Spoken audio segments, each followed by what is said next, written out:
universitarios, universitarias, no nos vacuna ni contra los prejuicios y menos contra la ignorancia. Pongo un par de ejemplos. Hace un par de semanas acudí a una conferencia que aquí mismo dictaron las doctoras Patricia Ravelo y Estela Serret, justamente sobre este mismo tema. Atrás mío estaban sentados dos estudiantes, una chica y un chico, a lo mejor están aquí.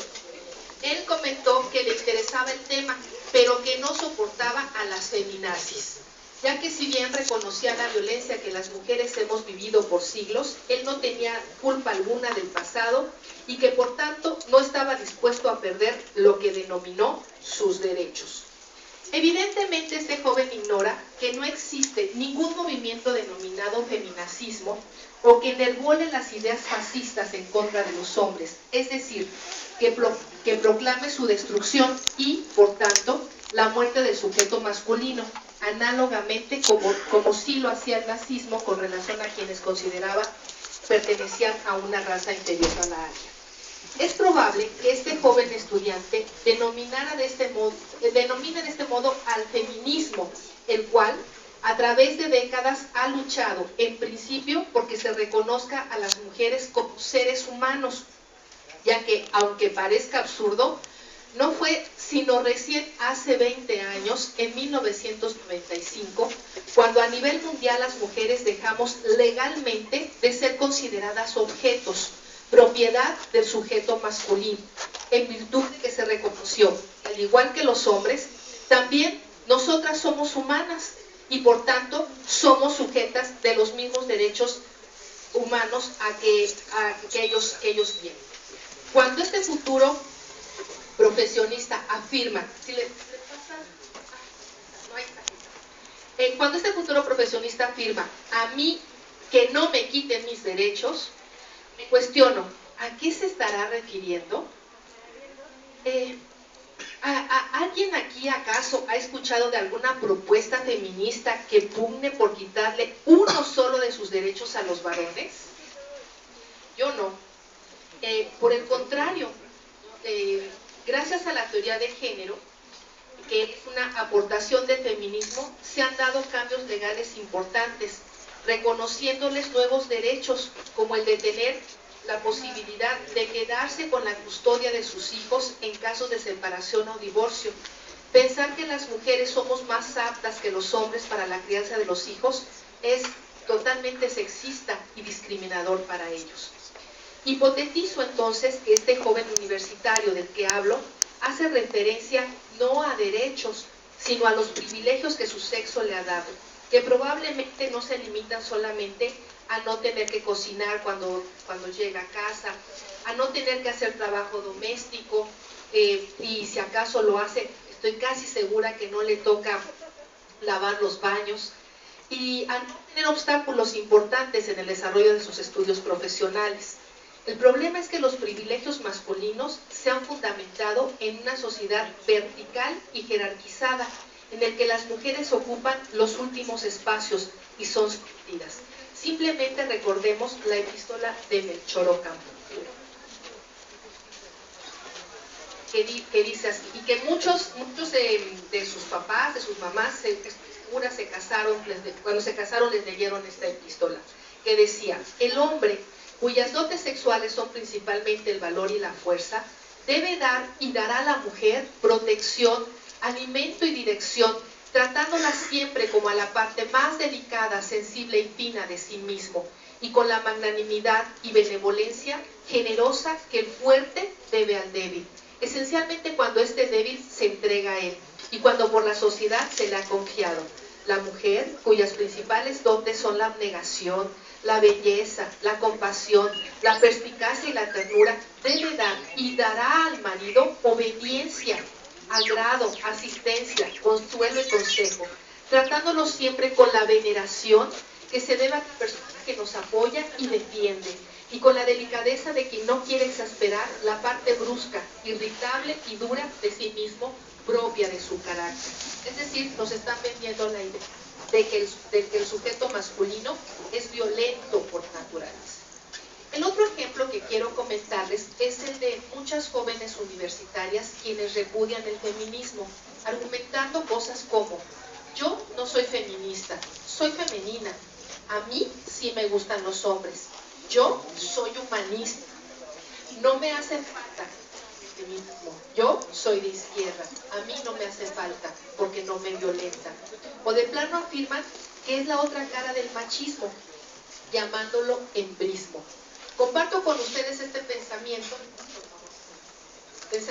que me gusta mucho de Coral Herrera Gómez, quien explica lo que no es el feminismo. El feminismo no quiere imponer un matriarcado basado en la violencia contra el hombre, como ha sido el patriarcado hasta ahora.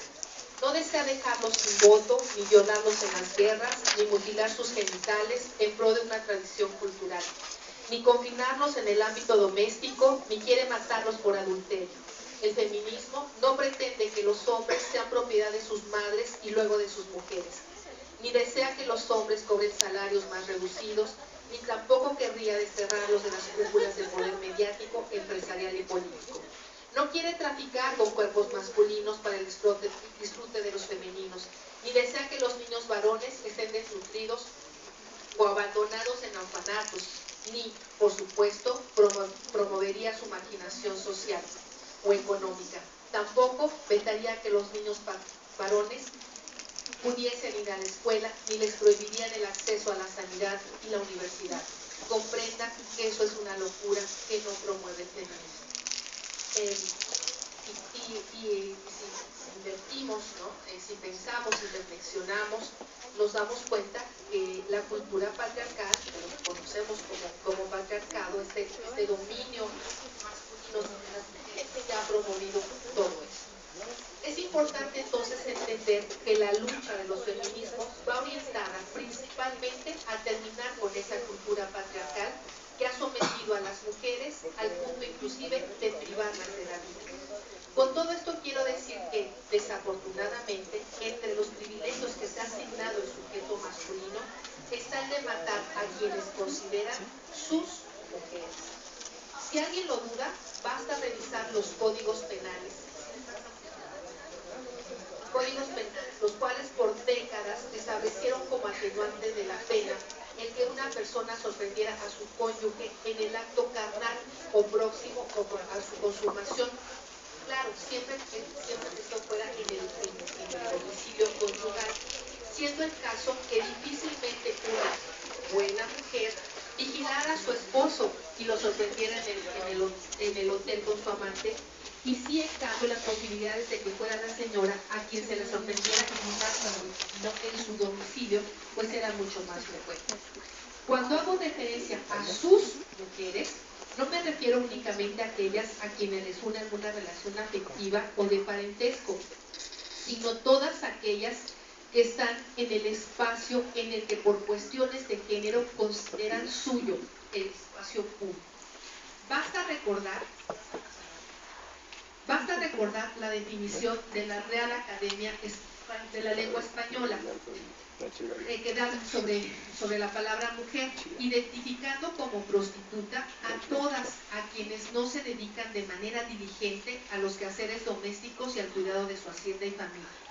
De este modo, en el imaginario masculino, las mujeres que no están en el espacio que les corresponde, es decir, en sus casas, haciendo diligentemente las labores que les corresponden, y en cambio están en el espacio que ellos creen que les pertenece, es decir, todo el demás espacio, son o somos mujeres públicas y por tanto de ellos. En el imaginario de muchos hombres, las mujeres son vistas como objetos, e igual que cualquiera puede utilizar los baños públicos, los teléfonos públicos, los servicios públicos, ellos creen poder tomar, usar y tirar a las mujeres que están en su espacio. Vuelvo a insistir que uno de los grandes objetivos de los feminismos es vencer al patriarcado, que es un sistema de relaciones de poder en el que los hombres se han expropiado el derecho de mandar sobre el cuerpo de las mujeres. Y las mujeres hemos aprendido a sentir miedo, a no sentarnos de manera adecuada, a no callar de manera desadecuada, a no callar a tiempo, tememos al desamor, tememos a quedarnos solas, a ser el origen de una pelea, de una discusión, tememos caminar por ciertas calles porque definitivamente los riesgos que corremos las mujeres son diferentes a los que corren los hombres. Alguien dijo que para que los hombres comprendieran el miedo que nosotras sentimos, tendría que reflexionar que el miedo que sienten los hombres al ir a la cárcel es el miedo que sienten las mujeres todos los días al salir a la calle. Claro, porque en la cárcel es un espacio en el que pueden ser violentados sexualmente. Por todo esto y más, afirmo que todos y todas somos responsables de la violencia que vivimos. Por supuesto, sin restar un ápice la responsabilidad que tiene el Estado mexicano en la situación en que nos encontramos. En este país, las mujeres, casi todas, hemos sido de una u otra manera sobrevivientes de violencia de género. Otras, desafortunadamente, se han convertido en víctimas de feminicidio, el cual por lo pronto definiremos como la muerte violenta de una mujer por el hecho de ser mujer. México, y más específicamente Ciudad Juárez, atrajo hace más de una década la atención del mundo por el creciente número de víctimas de asesinato de mujeres. Desafortunadamente, en lugar de cesar esta terrible práctica, la incidencia va en aumento. De acuerdo al Estudio Nacional sobre las fuentes, orígenes y factores que reproducen la violencia contra las mujeres, que publicó la Comisión Nacional para Prevenir y Erradicar la Violencia contra las Mujeres, CONAVIM, que depende de la Secretaría de Gobernación, esto lo publicó en el 2013, un 20% de municipios estaban libres de este fenómeno en 2007. Sin embargo, ya en 2013 solamente el 10% de municipios estaban libres de este flagelo. Con base al citado artículo, del año 2007 al 2008, la incidencia de feminicidios se incrementó en un 30.8%, para el siguiente año 32.4% y de 2009 a 2010 19% respecto al año anterior.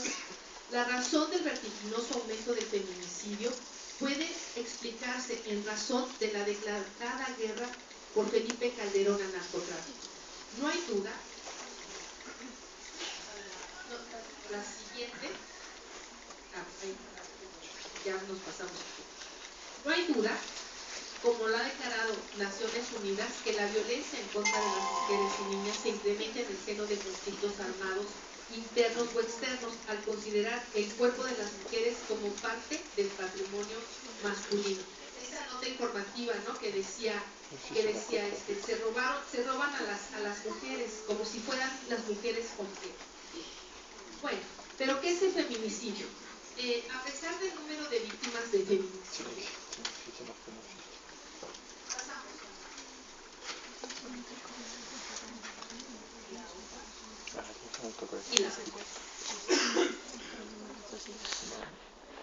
a pesar del número de víctimas de feminicidio, la inclusión de la figura legal resulta polémica para algunas y algunos profesionales del derecho, quienes no logran entender la razón por la cual se prevén penas más altas cuando se priva de la vida de una mujer, considerando que con esto se violenta el principio de igualdad.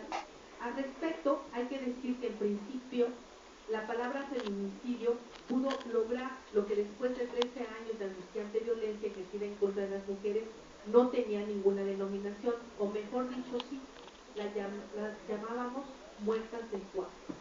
Fue la antropóloga mexicana Marcela Lagarde quien desde su cargo en la política como diputada federal durante el periodo legislativo 2003-2006 se ocupó de impulsar leyes a favor de los derechos de las mujeres y a realizar acciones que permitieran dimensionar lo que estaba sucediendo en Ciudad Juárez.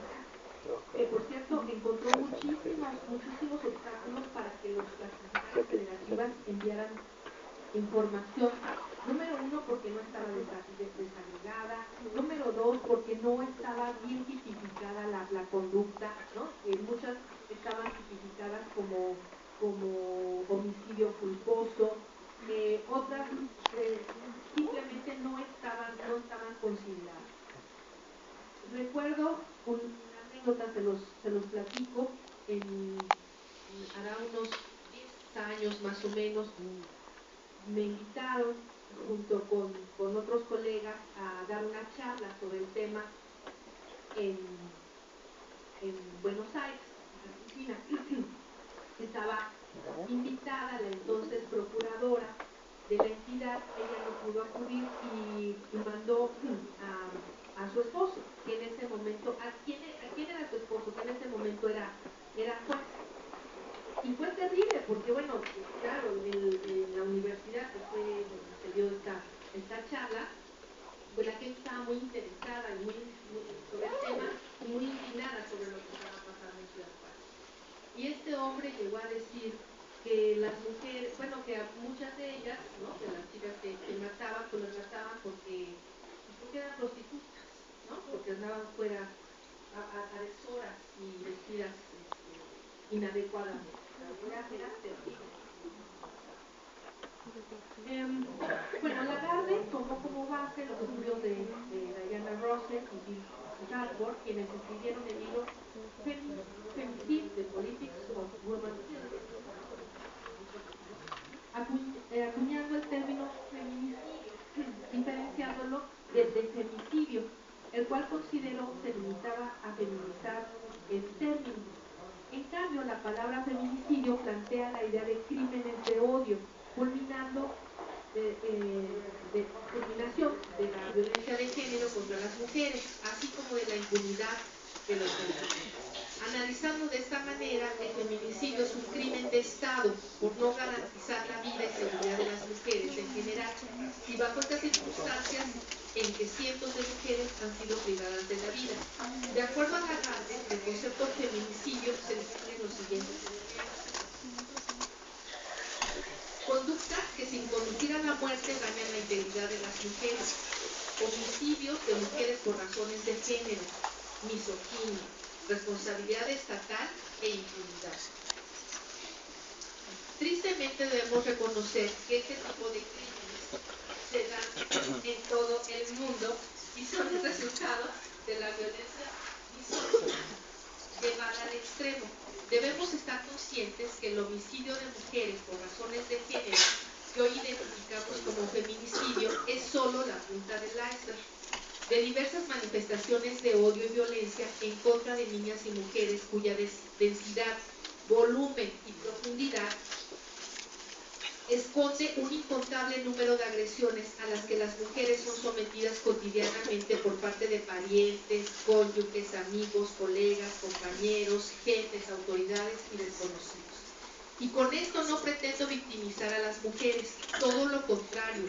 Lo que quiero es que reconozcamos su enorme poder de sobrevivencia en un ambiente que las ignora, las nulifica, las invisibiliza, las infantiliza o de plano las rechaza, las repudia, las objetiviza e inclusive las mata. En culturas como la nuestra, el repudio a lo femenino parece casi natural. Basta recordar algunas frases reactivas frente a la conducta de un niño varón que demuestra un poco de ternura, que llore, que no corra lo suficiente para alcanzar a sus pares, que desee jugar con juguetes tradicionalmente dirigidos a las niñas o que tenga miedo. Le decimos, ¿qué? ¿Eres niña? Esas son cosas de viejas. Los niños no lloran, pareces mariquita, no te rajes. Adjetivos y frases como estas se reproducen a través de sus vidas cada vez que rompen con un estereotipo establecido por quién sabe quién, pero que los obliga a través de sus vidas a demostrar ante los demás lo hombres que son y lo despojados que están de cualidades que tradicionalmente han sido consideradas femeninas, como la ternura, el cuidado, la fidelidad y la prudencia, las cuales, por cierto, seguro les harían más felices y les expondrían a menos riesgos. Por otra parte, es importante aquí analizar el tipo penal de feminicidio, prevista en el artículo 148 bis del Código Penal del Distrito Federal, y que establece lo siguiente: comete el delito de feminicidio quien por razones de género prive de la vida a una mujer.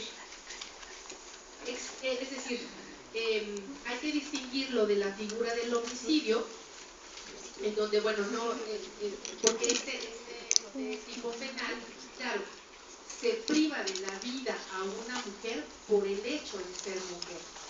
Y en tanto que la normatividad es estipulativa, bueno, pues esa misma norma establece qué es lo que se entiende de matar por ser mujer, ¿no? Por cuestiones de género. Se existen razones de género cuando se presente cualquiera de los siguientes supuestos. 1. Que la víctima presente signos de violencia sexual de cualquier tipo.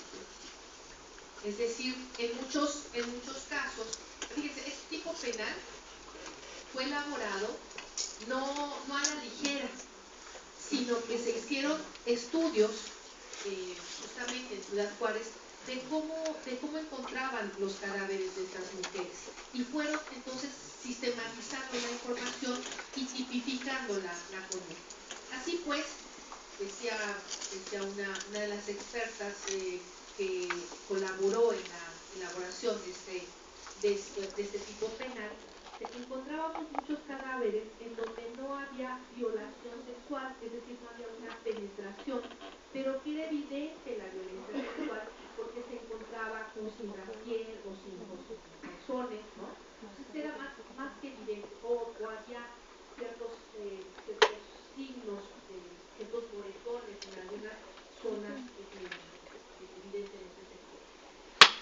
Otro supuesto es que a la víctima se le haya infligido lesiones infamantes, degradantes o mutilaciones previas o posteriores a la privación de la vida.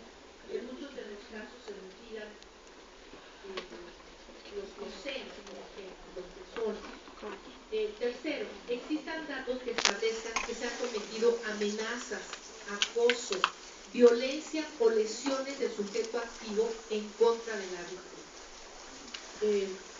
¿Cuántas veces aquí mismo yo he sabido de chicos, de estudiantes míos además, tristemente, que después de romper una relación amorosa, están acosando a las chicas, están acosando, le mandan fotografías de carácter sexual y no la dejan.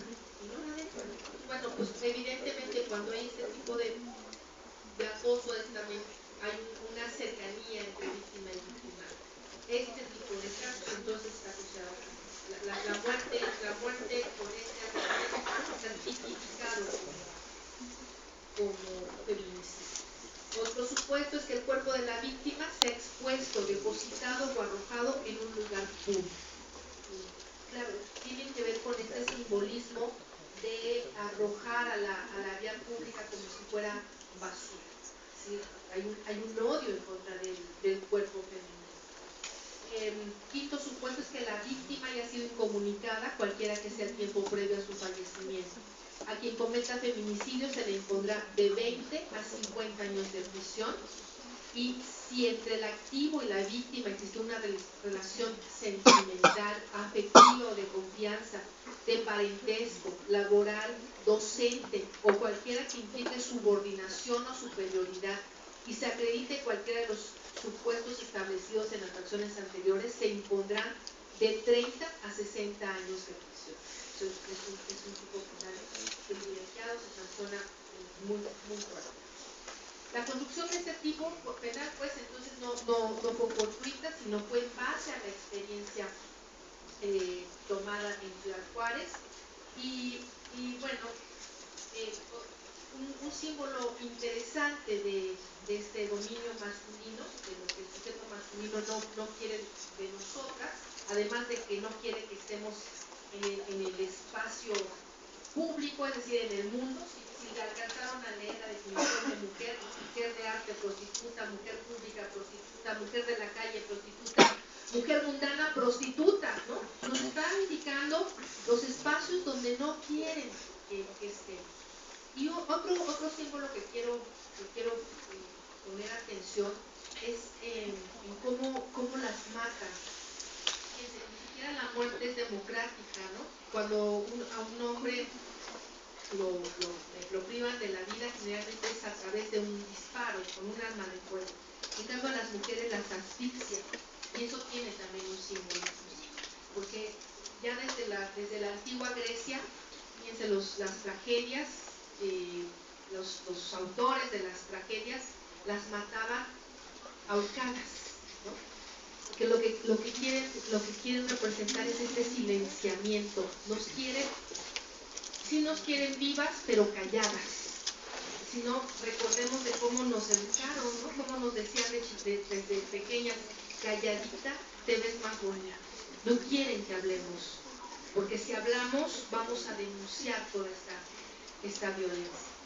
Tristemente, pues, Ciudad Juárez resulta paradigmático no solo porque en 1993 ha sido marcado como el año en que inició la violencia en su máxima expresión en contra de las mujeres. Alma, de 13 años de edad, fue golpeada, violada, anal y vaginalmente y finalmente estrangulada por sus victimarios. Quienes hayan ido a la conferencia de hace 15 días, fue terrible, ¿no? La lectura de esa descripción de cómo encontraron los cuerpos fue terrible. Sino sobre todo porque dejó muy clara la indolencia, despreocupación y en ocasiones hasta la complicidad de la muerte violenta de mujeres por parte de las autoridades, quienes en más de una ocasión culpabilizaron a las víctimas por su comportamiento, su forma de vida y justificaron sus muertes anteponiendo el estereotipo de la prostituta. Desafortunadamente, hasta la fecha, las madres y familiares de las víctimas se han tenido que enfrentar a la violencia institucional generada por las autoridades federales y locales, quienes solo se niegan no solamente se niegan a recibirlas, escucharlas y atenderlas, sino que inclusive son hostigadas. Por eso para mí es un enorme motivo de alegría, ¿no? de orgullo compartir la mesa con mujeres tan violentas,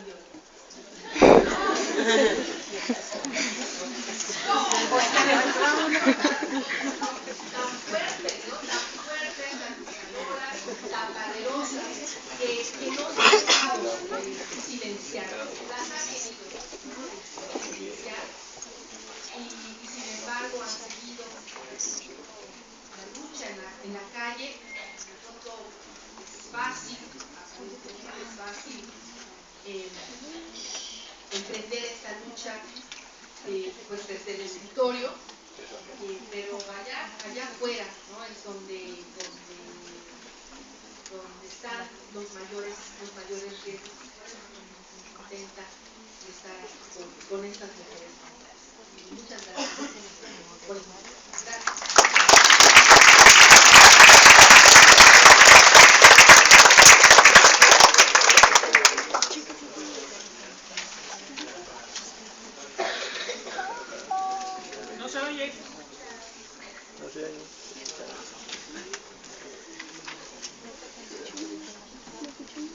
Digo que agradezco enormemente a la doctora Santillán que nos haya organizado de la manera que podamos tener al menos yo creo de 3 mensajes específicos sentir de la doctora Santillán y que expreso 3 líneas.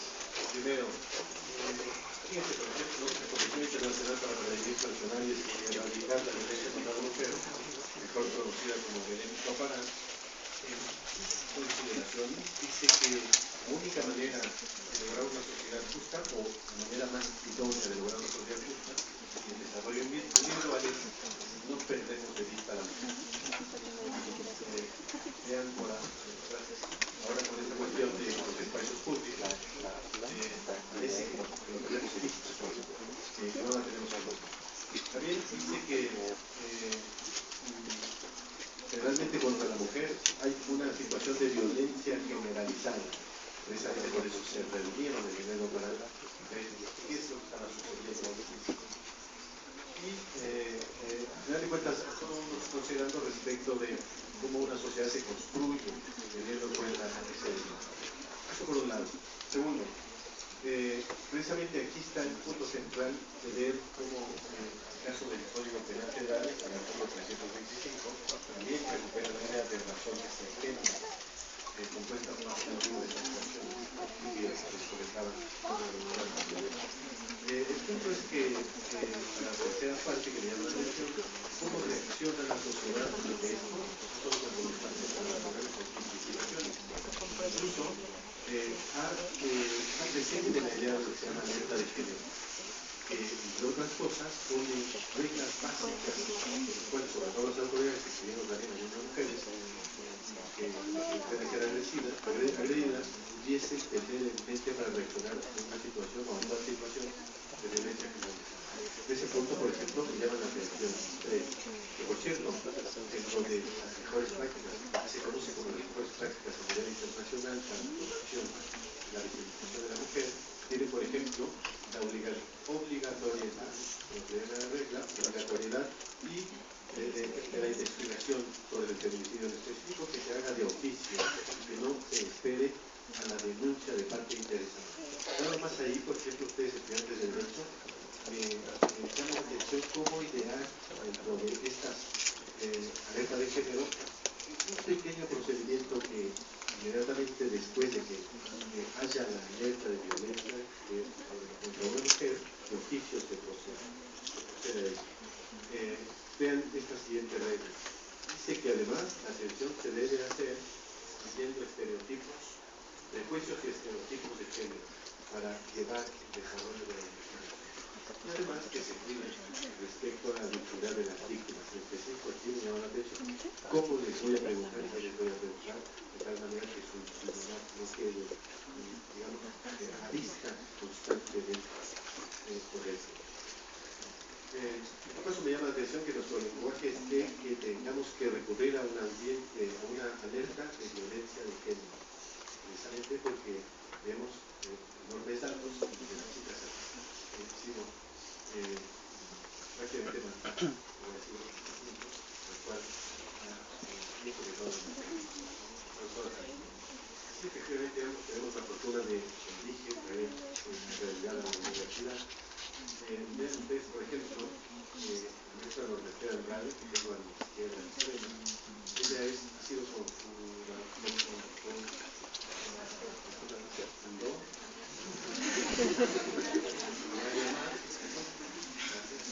organización del proceso, les digo que encontramos entre nosotros hay más democracia, más posibilidades de que salgan mejor las cosas en las correcciones que las problemáticas. Fundadora de la organización Nuestras Hijas de Regreso a Casa. Actualmente es presidenta del Grupo de Acción por los Derechos Humanos y Justicia Social AC y fue premio 20 en el 2013 relativo a humanidades. Además, tiene la medalla Salomón por la universidad, por trabajo social en la universidad, una universidad en Alemania, no lo dice cuánto es la universidad, somos ahora que le pasemos, en el caso de ellas, en todo caso tengo la gran de presentarles esta norma, yo agradezco mucho que tengan todos los experiencia y seguir pensando en este tipo de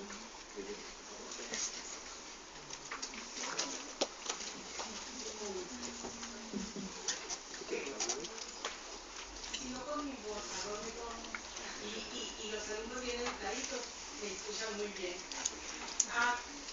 Por cierto que ya no lo dije. Sí, ¿verdad?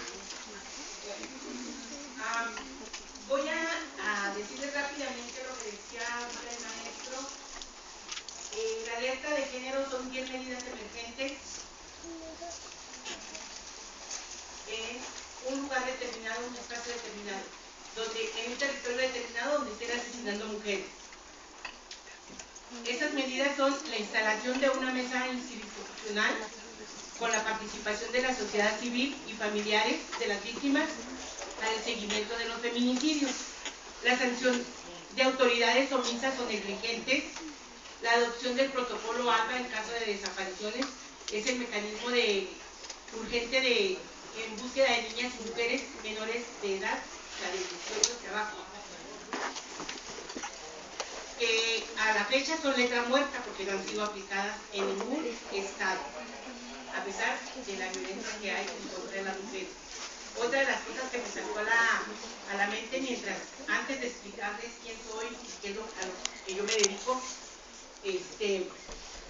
la violencia que hay en el feminicidio, por sentir que somos de nuestra propiedad, que somos de su propiedad, la misma ley lo decía. El carro no fue, y el día fue el de usted, ¿verdad? El de usted, ¿verdad, maestro? El prefijo de significa pertenencia. A ver, yo soy Norbertera Andrade, viuda de García. Así Así dice mi credencial de pensionada del Seguro Social. Desde hace 12 años yo soy viuda de García, o sea que aún de muerto soy de su propiedad.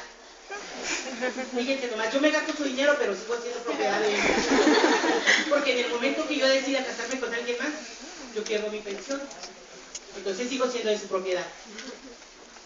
Sí, ahorita me saltaron esos sevillanos así como cachazos. Y dije, pues que sí es cierto, sigo siendo de la propiedad de él aún, después de 12 años de muerto él. ¿Sí? Entonces, otra de las cosas fue porque cuando me dijeron, yo no sabía que ustedes eran estudiantes de Derecho, y me gustó escuchar esa palabra. Como bien les dijo el maestro, ella es mi hija, se las presento en dos diferentes rostros de Alejandra. Ella fue privada de su libertad el 14 de febrero del 2001 y posteriormente la encontramos asesinada el 21 de febrero. Así como que decir cómo se les encuentra, como lo dice Pati Ravelo, se me hace muy, no. Simplemente a Alejandra yo la encontré asesinada el 21 de febrero. Tenía 24 horas de haber sido asesinada, o sea, la tuvieron 6 días en cautiverio. Entonces, al escuchar que ustedes son alumnos de Derecho, yo dije, muy interesante. El delito de homicidio, después de 20 años, prescribe. O sea, ella fue asesinada en el 2001. Ya van a ser 15 años que tengo yo exigiendo justicia. Pero dentro de 5 años me van a decir, ¿sabe qué? Ya prescribió el delito, ya cállese la boca. Y aunque ya sé quién es el asesino, al menos uno de ellos no lo han localizado, dentro de 5 años estoy segura que lo van a encontrar. Porque yo ya sé que vive en Colorado. Y si lo sé yo, lo saben también en las autoridades.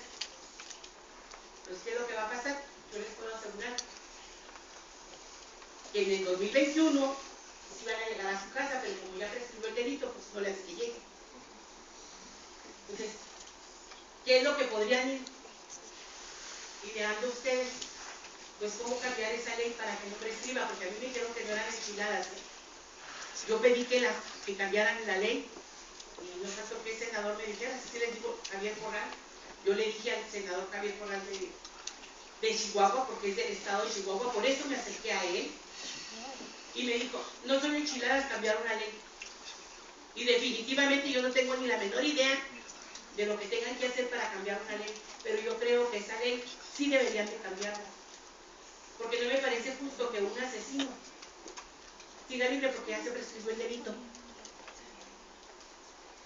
Y no como, así como yo, hay muchos de los asesinatos empezaron en el 93, son los primeros casos documentados, pero el primer feminicidio se dio en el 87. Entonces, los del 93, ahorita, ya prescribieron. Nada menos, el 6 de julio vamos a ir dentro de la organización a colocar una mampara, una marquesina, no mampara, porque estamos haciendo una reconstrucción histórica de hechos y ese día se cumplen 20 años del asesinato de Silvia Elena Rivera. Entonces ese día prescribe su delito. Y el asesino entra. Y como ya les dijeron, yo soy cofundadora de una organización que se llama Nuestras Hijas de Regreso a Casa. Esta organización se funda a raíz del asesinato de mi hija Alejandra, y no crean que porque yo me levanté un día y dije, yo quiero ser activista. No, definitivamente no. Yo simplemente soy una madre que, como cualquier persona, tiene derecho a saber lo que pasó realmente con su hija.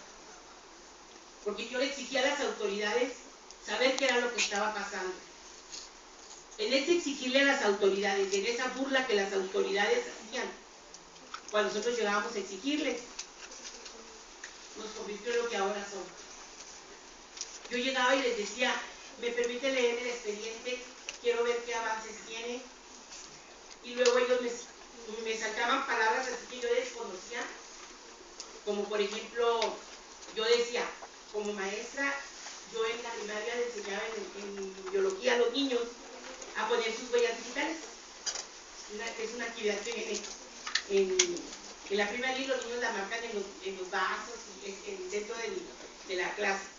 Entonces yo les decía, yo recuerdo, yo lo tengo muy grabado en mi mente, unas marcas que Alejandra tenía en el cuello. Entonces yo preguntaba, porque en mi ignorancia, yo les dije, ¿por qué no le tomaron las huellas del cuello y las cotejaron con el IFE? Era mi ignorancia.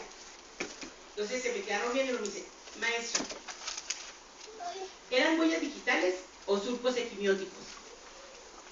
Yo dije, ¿eh? O sea, yo no supe lo que significaba esa palabra. En ese momento, y como buena mexicana, yo no quise evidenciar mi ignorancia, pero ellos lo sabían. De hecho, yo me quedé callada y me callaron la boca, pero fui e investigué. Entonces, cuando me di cuenta que surcos equimióticos quería decir moretones, nomás hubieran visto el coraje de vivir aquí seco. Y como esas, me jugaron no una, sino varias. Después, yo pedí el levantamiento del cuerpo, quería toda la serie fotográfica porque el expediente no lo tenía. Porque yo quería rescatar las marcas que tenía Alejandra en las manos, porque yo estaba segura de que no eran agujetas. En la autopsia decía que eran cintas de zapatos lo que tenía, con lo que amarraron a mi hija, pero yo me acordaba las marcas eran 2 surcos. Después me di cuenta que eran esposas, que la habían tenido esposada, y que cuando jaloneaban, cada que trataba de quitárselas de ella, los surcos iban haciendo más porque las esposas se apretaban. Por eso es el que las tenía muy bien marcadas. Entonces, cuando yo las pedí, me dieron unas, pero faltaban concretamente esas. Entonces, cuando yo las pedí, me dijeron, es que se nos veló el rollo de la cámara digital. Y yo en mi ignorancia se lo creí, porque en aquella, pues ya había cámaras digitales y todo, pero pues no, yo bruta todavía no las sabía manejar. Si no manejaba ni las Polaroid de rollo, menos las digitales. Entonces, cuando llegué a la casa, llegué llorando. Y me vio mi hija y me dijo, ¿qué pasó, mamá? Y ya le comenté lo que me habían dicho y se me quedó viendo y me dice, me dio su cámara y me dice, toma, mamá, dime dónde está el rollo. Y pues yo la revisé por todos lados y dije, no, hija, yo no sé dónde le metes el rollo a esta cosa. Entonces me dijo, mamá, esta es una cámara digital. Y me enseñó la memoria y me dijo, mira, aquí. Esto es donde quedan las fotografías, mamá. No tienen rollo. Yo entonces ni siquiera nomás las conocía de lejecitos. Entonces, eso me hizo enojar mucho, porque la verdad me hizo enojar mucho. Y yo lo escribí en un desplegado y me lo publicó el Heraldo. Entonces, unas familias de Chihuahua que tenían las hijas desaparecidas, creyendo que yo era una experta, todo lo que había puesto, porque yo había puesto lo que ellos me decían y lo que realmente era, se acercaron a mi compañera Marisela, porque fue a quien se acercaron. Y luego ya me habló ella para pedirnos ayuda. Yo de primero me negué porque yo dije, pues si no pude ayudar a mi hija, ¿cómo las voy a ayudar a ustedes? Pero precisamente eso mismo fue lo que me hizo devolverme. Y finalmente hablé con los papás, les dije, yo no sé cómo les pueda ayudar, yo no sé de qué les pueda servir, pero si mi facilidad de palabra y mi vozarrón que tengo les puede servir de algo, aquí estoy. Y así es como nacen mis hijas de regreso a casa. No crean que yo me levanté y dije, ay, yo tengo ganas de pelearme con el gobierno y voy a hacer una organización. No. Ahora, todavía no nos formábamos como organización, simplemente nos juntamos.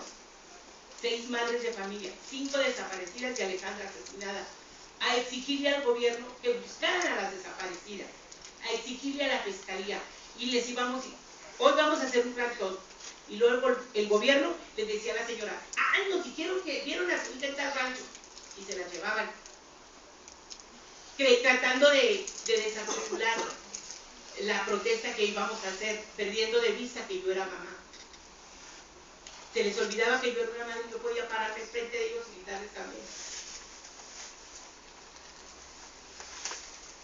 A raíz de estas protestas, a raíz de estos gritos, nos escuchó Amnistía Internacional y sí volteó a vernos, porque fue la primera organización que se acercó a nosotros.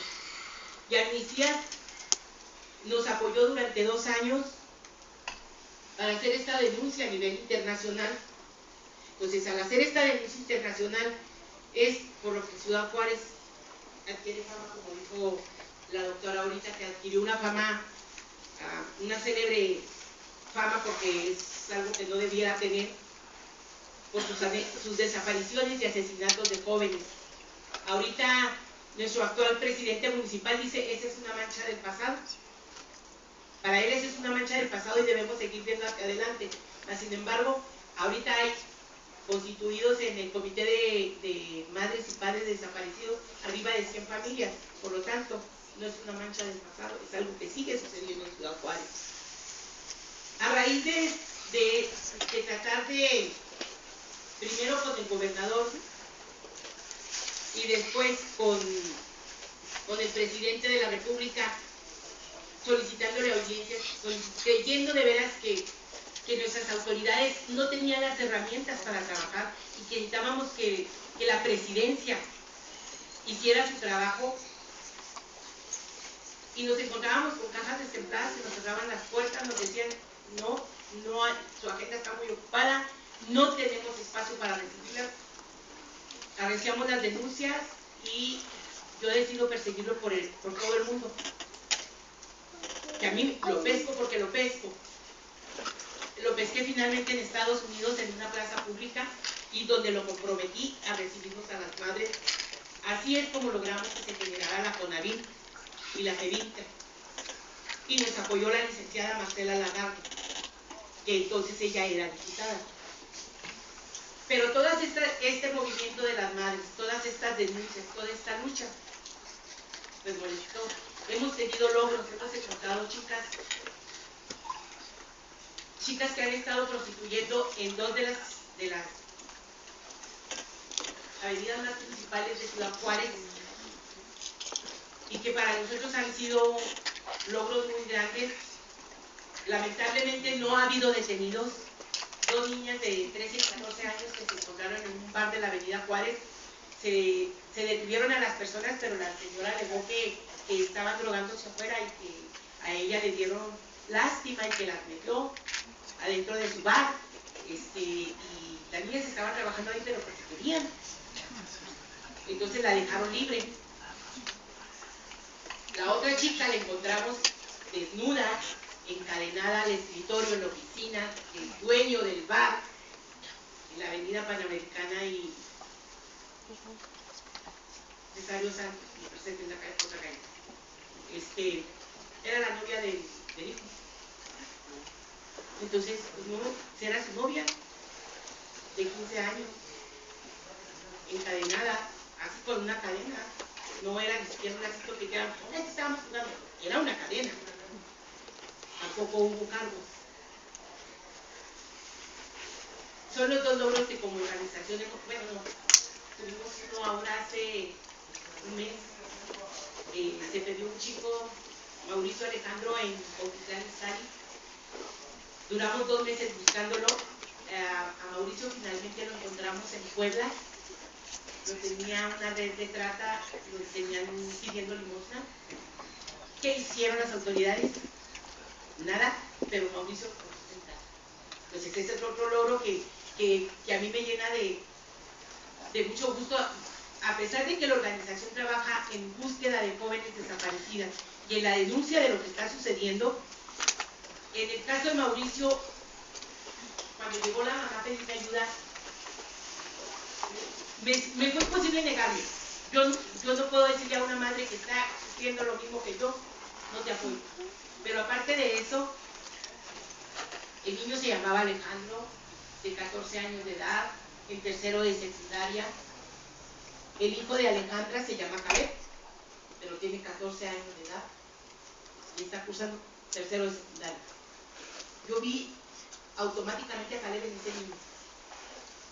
Entonces yo dije, no puedo dejar yo a esta señora sola, yo la acompaño a café, la acompaño a donde tenga que acompañar, igual que con las chicas.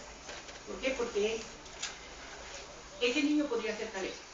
O sea, ya no nomás tengo que cuidar a Jade, también tengo que cuidar a Caleb. ¿Por qué? Porque también se están llevando a los jóvenes. ¿Para qué se llevan a los jóvenes? A ese niño en concreto lo tenían pidiendo limosna, pero hay otros jóvenes que se los llevan para utilizarlos para enganchar chicas. Cuando el muchacho está simpaticón, no tiene muy buena labia, se los llevan para eso. Y también son explotados. Y los obligan a explotar mujeres. Los obligan a enganchar chicas. Se los llevan a los antros, se los llevan al cine o a través de Facebook. Y nosotras inocentemente damos todos nuestros datos. O caemos porque está bien bueno. Si no, habrá que ver por qué votamos por el presidente. Así igual todas hacemos lo mismo. Ay, mira la droga que trae. No, sí me va a dar alcohol con él. Sin ponernos a medir el peligro.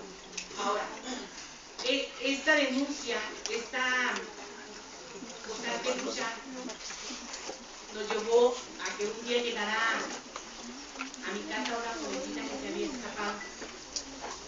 A ella se la trajeron de Chiapas a Ciudad Juárez y la contrataron como dama de compañía en una casa para una persona mayor de 60 años. Así la trajeron, la llevaron, con esos engaños la llevaron a Ciudad Juárez. La ayudamos a poner la denuncia, la ayudamos a trasladarse a Chiapas, nuevamente con su familia, donde yo me quedé sorprendida porque la rechazaron. Y la rechazaron porque ya no era una mujer que se pudiera lograr casarla, porque ya en su comunidad era una mujer señalada, o sea, no era una víctima, no, ella era ya una prostituta que para su familia no le iban a poder casar. Entonces le ayudamos a la jovencita a ubicarse en otra ciudad, pero yo creo que esto no le pareció a alguien, este andar, tratar de exigirle al gobierno que nos busque a nuestras hijas, que encuentren a los asesinos, pero también de tratar de proteger a nuestras jovencitas para que no pasen por esto. Y nosotros estamos dando este tipo de prácticas como las que estoy presentando con ustedes, más que la damos con un documental, ponemos el documental de Bajo Juárez o el de Lourdes Cortillo de Señorita Extraviada. Esto ha ocasionado molestia en algunas cúpulas. ¿Y qué fue lo que sucedió? A raíz de eso, hemos recibido amenazas, hemos recibido, primero empezaron con vigilarnos. Yo levantaba la vista y a menos atrás veía un ministerio público. Y de antemano sabían que era ellos, ya hasta los identificábamos, sabíamos qué vehículos traían. Pero, pues no sabíamos que no.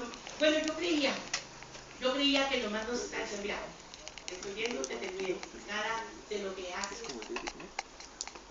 qué es lo que hablas, lo que dices.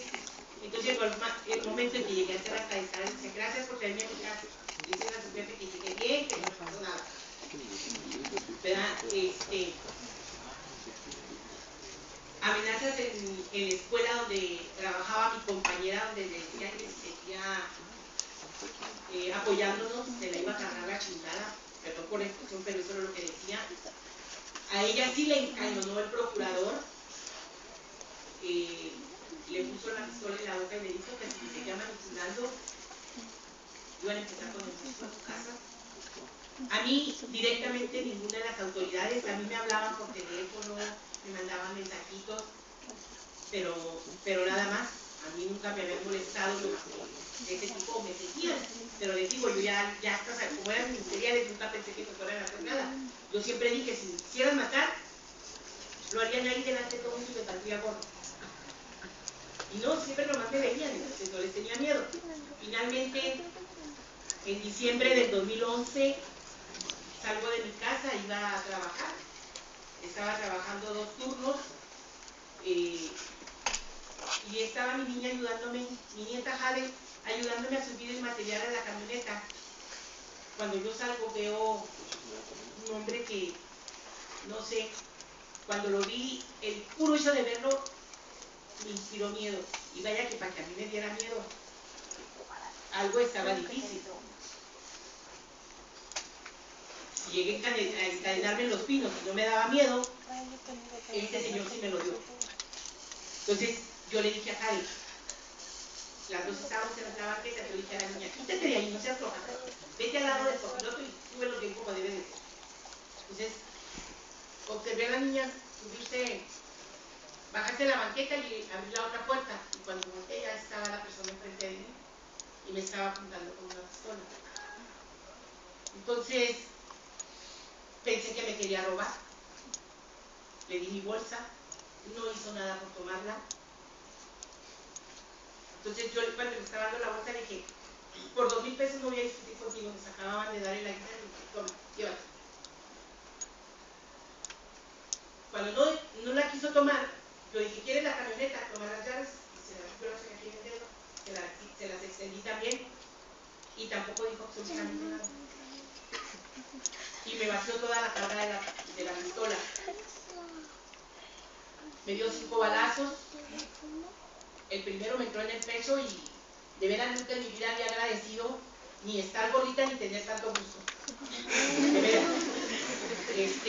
Ya después el doctor me explicó que gracias a la grasa del busto se había detenido la bala quedó a 10 grados del corazón. Entonces desde entonces yo digo que soy chica de 10, porque la bala se quedó a 10 grados del corazón. El dolor fue tanto y que fue la única bala que yo sentí. Yo metí la mano y la segunda bala me entra y me sale, me destroza los falanges, y las otras 3 me entraron por el hombro, me destrozaron el brazo. Yo nunca perdí el sentido. Me llevaron, mi vecino me llevó al Seguro Social que está a 5 minutos de mi casa, y luego llegamos y se me viene muriendo, aquí no recibimos baleados. Y no me recibieron, a pesar de tener área de urgencias, no me recibieron. Y le dijeron, llévenla al que está a la clínica 64, que queda a 10 kilómetros de donde estábamos. Pues el pobre, como pudo, brincó varios camellones y detuvo una patrulla y la hizo abrir camino. Cuando llegamos ya nos estaban esperando, la patrulla habló para avisar que me llevaban herida. Me tuvieron ahí como hasta las 11 de la noche, y a las 11 de la noche me dijeron, te vamos a trasladar porque ya estamos lleno afuera de periodistas, y ellos no tenían tenían miedo que se devolvieran a rematarme, porque en ese hospital ya habían llevado a otras personas baleadas y las habían dejado a rematar matando todo lo que había en el área de urgencia. Entonces me sacan y me llevan al centro médico. Yo hasta me acuerdo que les dije, si yo no tengo para pagar la atención médica de ahí, hagan de cuenta que el centro médico de Ciudad Juárez es uno de los hospitales de Los Ángeles de aquí. Yo dije, no tengo para pagarlo, oiga. El gobierno absorbió los gastos, yo eso se lo reconozco al gobierno que sí lo hizo. Me internaron un viernes en la noche, me operaron el sábado. El lunes, yo estaba muy asustada. Yo no sabía de dónde me había llegado él, sobre todo porque yo estaba consciente de lo que querían, era matarme, no robarme. Entonces, cuando me dice el doctor, vamos muy bien, yo no me quiero ir, doctor. Entonces me dijo, doctor, no te preocupes, el viernes hablamos. Después tenía varios trenes. Me dijo, el viernes hablamos. Como a las 2 horas de que el doctor me dijo, el viernes hablamos para ver cómo iba, si podía salir o no. Llegó un enfermero, me quita los trenes, en estaba de alta. ¿Qué pasó? Yo asustadísima. ¿Cómo que? Si el doctor me dijo que me iba hasta el viernes, ¿por qué me sacaron? Me llevaron a un hotel y prácticamente sitiaron el hotel. 3 pisos del hotel estaban desalojados. 2 pisos eran federales, 6 y 8 eran federales, en el 7 estaba yo. Nadie podía pasar ahí sin entrar con credencial. Cada que se ve el elevador, con credencial. Yo le pregunté al comandante, oiga, ¿qué está pasando?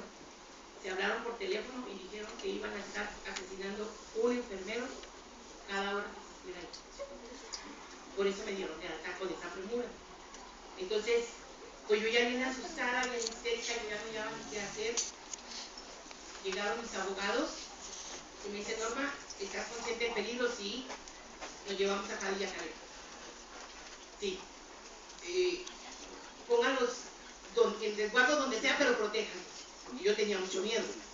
Se los saquearon para acá al DF porque me visitaron una ciudad preciosa. Me dijeron que aquí no, que sí había robos, pero no había feminicidios, no había desapariciones, no había,